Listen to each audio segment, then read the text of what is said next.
Pagbasa mula sa Aklat ng Pahayag.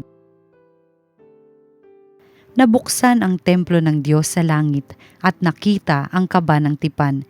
Kasunod nito'y lumitaw sa langit ang isang kagilagilalas na tanda, isang babaeng nararamta ng araw at nakatungtong sa buwan.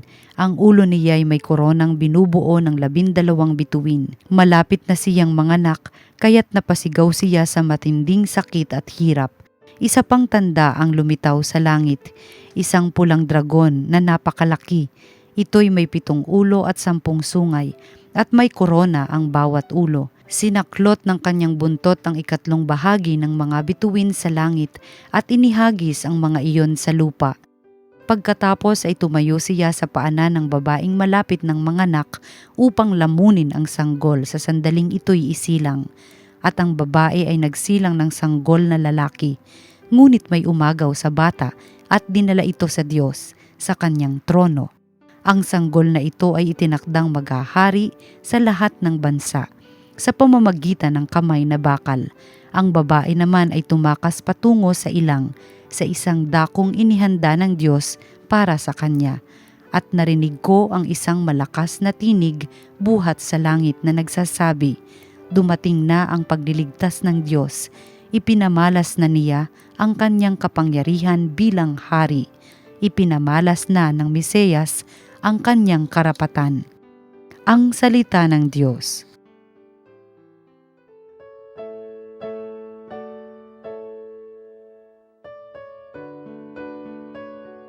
Nasa kanan mo ang reyna, maningning sa ginto't ganda. Samantalang sa kanan mo nakatayo yaong reyna, palamuti gintong lantay sa dami na suot niya. Nasa kanan mo ang reyna, maningning sa ginto't ganda. O kabiyak nitong hari, ang payo ko'y ulinigin, ang lahat mong kamag-anak at ang madla ay limutin. Nasa kanan mo ang reyna, maningning sa ginto't ganda. Sa taglay mong kagandahan ang hari ang paibigin, siya'y iyong Panginoon, marapat na iyong sundin. Nasa kanan mo ang reyna, maningning sa ginto't ganda. Sama-samang magsasaya, ang lahat ay nagagalak na pumasok sa palasyo at sa hari ay humarap. Nasa kanan mo ang reyna, maningning sa ginto't ganda. Ang mabuting balita ng Panginoon ayon kay San Lucas.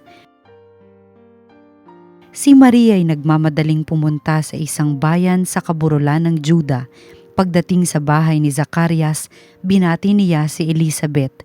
Nang marinig ni Elizabeth ang bati ni Maria, naggagalaw ang sanggol sa kanyang tiyan. Napuspos ng Espiritu Santo si Elizabeth at buong galak na sinabi, "Pinagpala ka sa mga babae at pinagpala rin ang dinadala mo sa iyong sinapupunan. Sino ako upang dalawin ng ina ng aking Panginoon?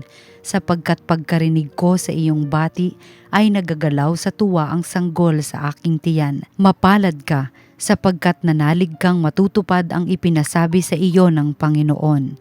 At sinabi ni Maria, "Ang puso ko'y nagpupuri sa Panginoon at nagagalak ang aking espiritu dahil sa Diyos na aking tagapagligtas, sapagkat nilingap niya ang kanyang abang alipin at mula ngayon ako'y tatawaging mapalad ng lahat ng salinlahi dahil sa mga dakilang bagay na ginawa sa akin ng makapangyarihan. Banal ang kanyang pangalan, kinahahabagan niya ang mga may takot sa kanya sa lahat ng salit-saling lahi. Ipinakita niya ang lakas ng kanyang mga bisig, ipinangalat niya ang mga palalo ang isipan, ibinagsak niya ang mga hari mula sa kanilang trono at itinaas ang mga nasa abang kalagayan. Binusog niya ng mabuting bagay ang mga nagugutom at pinalayas niyang wala ni anuman ang mayayaman. Tinulungan niya ang kanyang bayang Israel bilang pagtupad sa pangako niya sa ating mga magulang, kay Abraham at sa kanyang lahi magpakailanman. Tumira si Maria kina Elizabeth ng may 3 buwan at saka umuwi. Ang mabuting balita ng Panginoon. Pinupuri ka namin, Panginoong Hesukristo.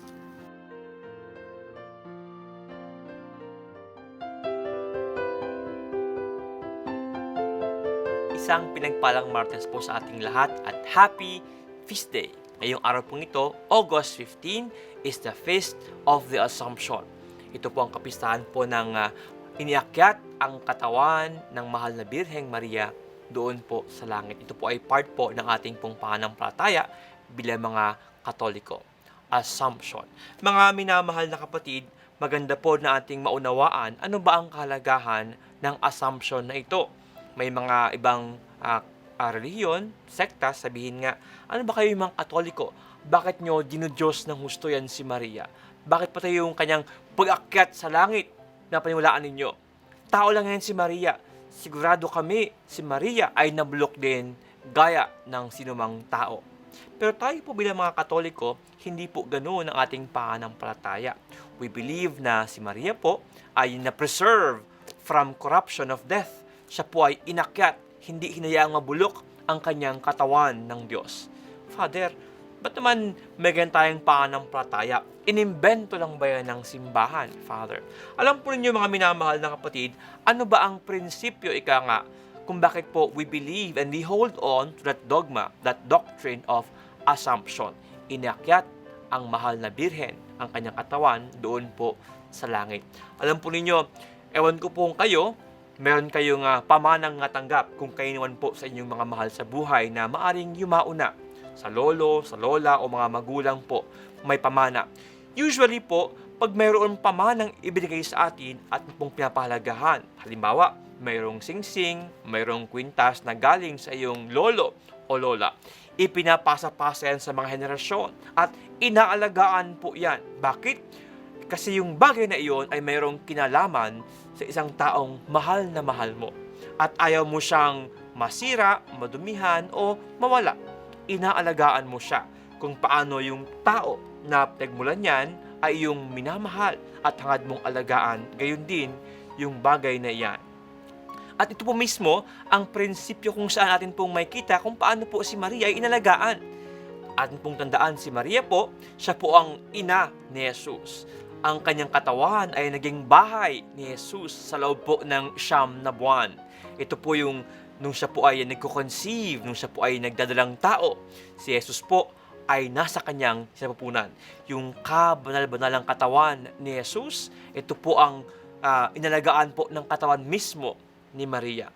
And so we believe kung paano po si Maria ay naging very close kay Jesus. Of course, as a mother, but more than that, mismo po siya ay naging bahay ni Jesus sa loob po ng 9 na buwan. We believe na napakasagrado po ang katawan na ito ni Maria. Kung kaya we believe, hindi hinayaan po ng Diyos na ito ay mabulok. Ito po ay may kinalaman kay Jesus. Kung kaya maari, ito ang dahilan bakit siya po ay inakyat doon sa langit. Body and spirit. Tayo po mga katao, we believe na tayo po ay umakyat lamang sa langit, yung atin pong soul.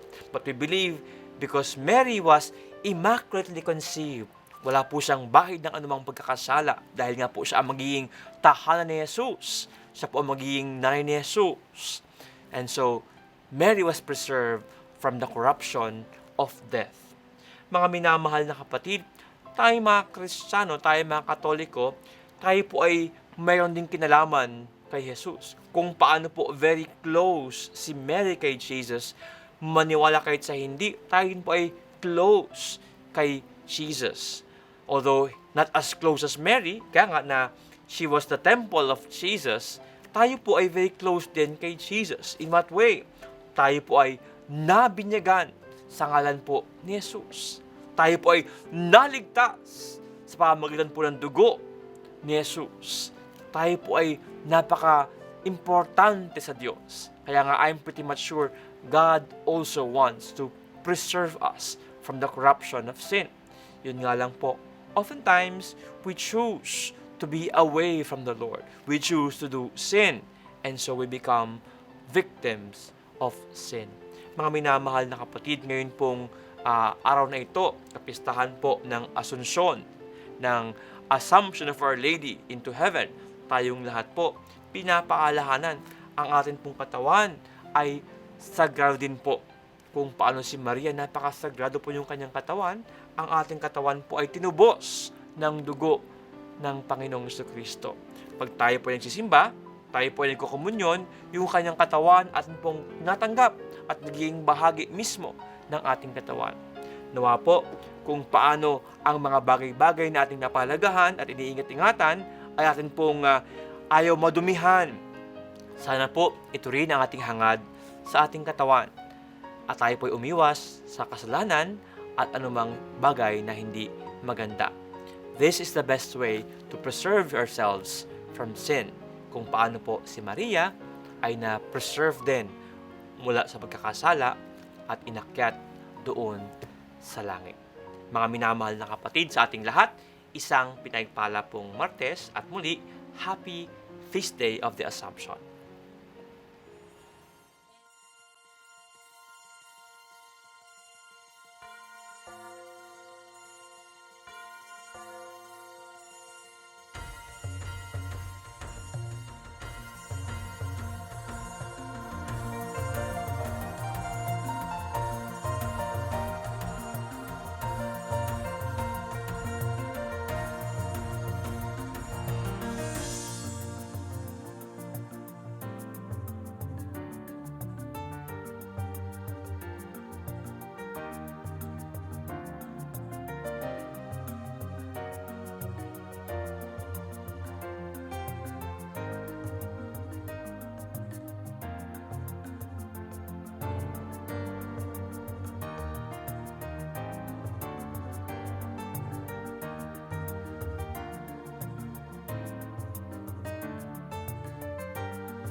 Through His love.